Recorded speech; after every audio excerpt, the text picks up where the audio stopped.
మనిషి మాంసాన్ని తినే బ్యాక్టీరియా వరద నీటిలో తిరిగిన 12 ఏళ్ల కుర్రాడిని అటాక్ చేసింది. శరీరంపై ఎటువంటి గాయాలు లేకుండానే బాలుడి శరీరంలోకి ప్రమాదకరమైన బ్యాక్టీరియా ఎంటర్ అవడంపై వైద్యులు కూడా విస్మయాన్ని వ్యక్తం చేస్తున్నారు. ఆ వివరాల్లోకి వెళ్లే ముందు please like, share, subscribe our channel. మీరు లైక్ చేస్తేనే ఈ వీడియో మరింత మందికి చేరుతుంది. ఒక లైక్ చేయండి. 12 ఏళ్ల భవదీప్ది ఎన్టీఆర్ జిల్లా జగ్గయ్యపేట. సెప్టెంబర్ మొదటి వారంలో విజయవాడను వరదలు ముంచెత్తిన వేళ బాబు కుటుంబం ఉండే ఇంట్లోకి వరద చేరింది. ఆ వరద నీరు తగ్గే వరకు కుటుంబంతో అతడు ఇంట్లోనే ఉన్నాడు. ఇంట్లోని సామాన్లు తడవకుండా అమ్మా నాన్నలకు సాయం చేశాడు. అయితే 5వ రోజు రాత్రి బాబు చలిజ్వరంతో పాటు వణుకుతో బాధపడ్డాడు. వైరల్ ఫీవర్ ఏమో అని స్థానిక ఆర్ఎంపీ దగ్గర చూయించారు. అతను యాంటీబయోటిక్స్ ఇచ్చి ఇంజెక్షన్ చేశాడు. అయినా పరిస్థితి కుదుటపడలేదు.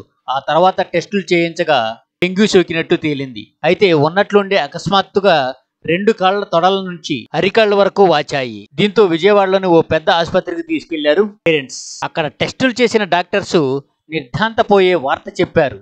వారి కుమారుడు అత్యంత అరుదైన నెక్రోటైజింగ్ పాసియైటిస్ వ్యాధి బాబుకు సోకినట్లు తెలియడంతో ఆ తల్లిదండ్రుల ఆవేదన అంతా ఇంతా కాదు. జబ్బుకు మరో పేరు ప్లేస్ ఈటింగ్ డిసీజ్. అంతేకాదు, ఈ వ్యాధికి కారణమైన బ్యాక్టీరియా భవదీప్ శరీరంలోకి చొచ్చుకుపోయింది, కండరాలను తినేసింది. దీంతో అప్రమత్తమైన డాక్టర్లు ఇన్ఫెక్షన్ మరింత పెరగకుండా ఈ నెల 17న కుడికాలను తొడభాగం వరకు తొలగించారు. ఎడమకాలి కింది భాగం 30% మేర కండను కూడా సూక్ష్మ క్రిములు తినేసినట్లు గుర్తించారు. అయితే ఈ వ్యాధి మామూలుగా షుగర్ ఉన్న వారిలో ఎక్కువగా వస్తుంది.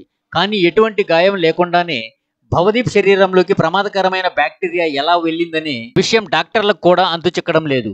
భవదీప్ పరిస్థితి తెలిసి సీఎం రిలీఫ్ ఫండ్ నుంచి స్థానిక ఎమ్మెల్యే శ్రీరామ్ తాతయ్య 10 లక్షలు మంజూరు చేయించారు. బాలుడి శరీరంలో కుళ్ళిన భాగాల నుంచి తీసిన శాంపిల్స్ టెస్ట్ చేసిన డాక్టర్లు బాడీలోకి ఈకోలి, క్లైబీసెల్లా సూక్ష్మ క్రిములు వెళ్లినట్లు గుర్తించారు.